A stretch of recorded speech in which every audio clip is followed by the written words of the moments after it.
조갑제 TV 시청자 여러분 안녕하십니까. 2019년 12월 27일 새벽 1시 19분입니다. 조국 전 법무장관에 대하여 검찰이 청구한 구속영장이 오늘 새벽에 기각이 됐습니다.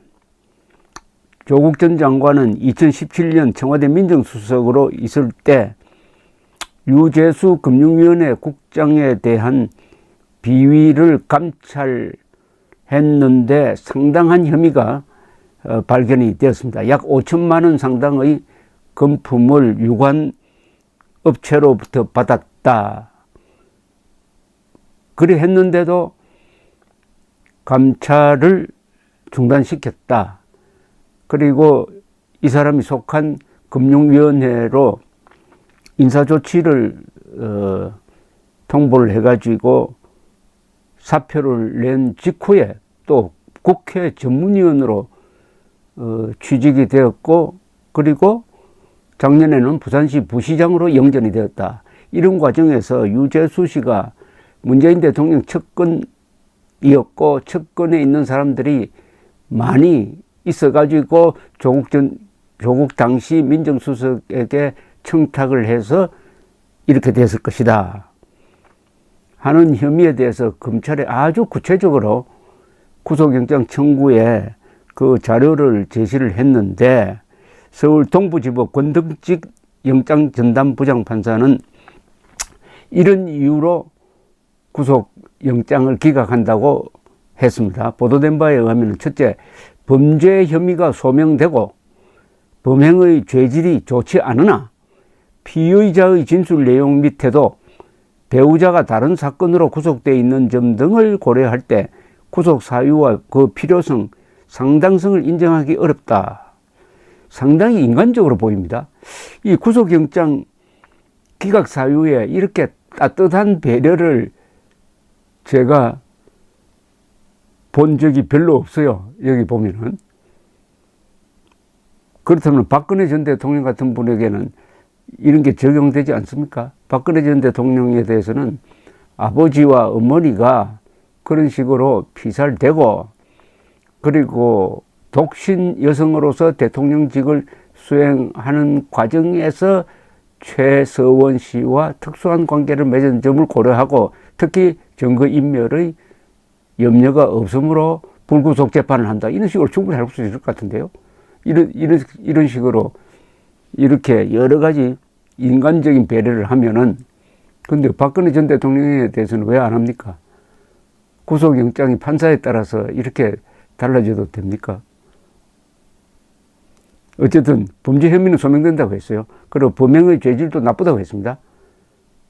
이 정도 같으면 무조건 구속입니다. 그런데 진술 내용, 피의자의 진술 내용 밑에도 아주 공손하게 진술을 했다는 뜻인지, 그러면은 그렇다고 범죄 혐의를 인정한 것 같지는 않는데요. 배우자가 다른 사건으로 구속되어 있는 점, 이것은 뭐 인간적인 면에서 고려할 수도 있다고 생각합니다. 필요성과 상당성을 인정하기 어렵다. 필요성까지 인정하기 어렵습니까? 문제는 지금 누가 조국 전 수석에게 압력을 넣었느냐 하는 걸 수사를 하려면은 구속 상태에서 수사할 필요성이 있다고 보는데요. 권 부장판사가 밝힌 기각 사유는 첫째, 수사 진행 상황과 재반 사정을 볼 때 증거를 인멸할 염려가 있다고 보기 어려운 점, 영장 실질 심사 당시 피의자의 진술 내용과 태도가 좋았다는 거죠. 그 다음 배우자가 최근 다른 사건으로 구속돼 재판받고 있는 점, 구속해야 할 정도로 범죄의 중대성이 인정되지 않는 점, 주거지가 일정한 점 등이다. 범죄의 중대성이 인정되지 않는 점이라고 하는 것은 상당히 판사의 주관적인 판단입니다. 이게 저 위선으로 올라가면 중대해지는 거죠. 위선으로 올라가면 중대해지는 거죠. 다른 사건에 대한 이 영장 기각 사유에서 조 전 장관에게만 적용된 특이사항은 부인 정경심 씨가 구속돼 있다 하는 것을 고려해서 기각을 했다. 그런데 이 정 씨는 자녀 입시 비리, 사모펀드 불법 투자, 증거인멸 등 15개 혐의로 지금 기소되고 구속 상태로 재판을 받고 있습니다. 조 전 장관은 검찰 의견은 이렇습니다. 2017년 말 반부패 비서관실 산하 특별감찰반의 유재수 감찰조사가 진행되는 과정에서 그의 뇌물수수 등 비위 사실을 파악하고도 청와대 특별감찰반의 감찰을 중단시키고 유씨 사표를 수리하는 선에서 사안을 마무리해 금융위의 자체 감찰 및 징계 권한을 침해한 혐의를 받는다는 겁니다.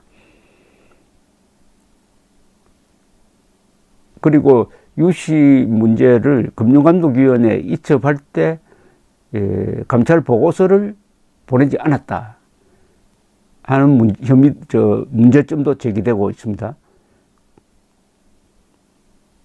그러나 법원은 조 전 장관의 감찰 중단 결정이 직권남용 범죄에 해당할 소지는 크지만은 구속 수사가 필요한 사안은 아니라고 판단한 것 같다고 기자가 붙이는데, 일단 직권남용은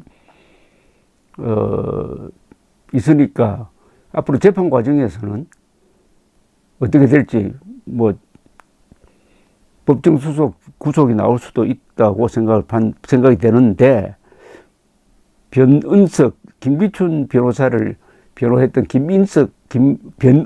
변은석 변호사가 조국 씨가 직권남용 부분에서 무죄이므로 영장이 기각된다면 법원은 문을 닫아야 한다는 글을 썼던 것과 이번 기각 사유를 비교를 하면 직권남용은 적용되네요.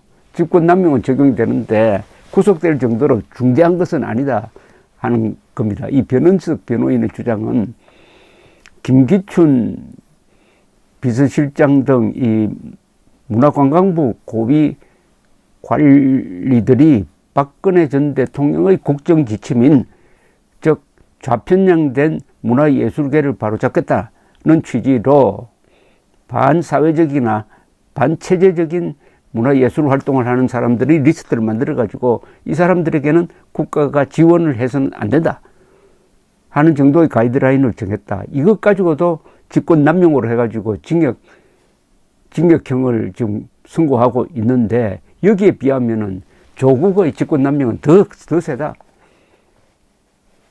그러니까 구속하는 게 옳다 하는 의견이었습니다.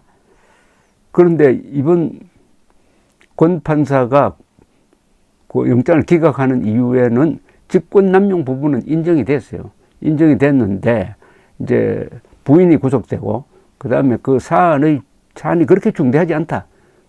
감찰 중단시킨 사안이 그렇게 중대하지 않다라고 판단했으므로 굳이 구속할 필요가 없다. 이런 논리입니다. 글쎄요.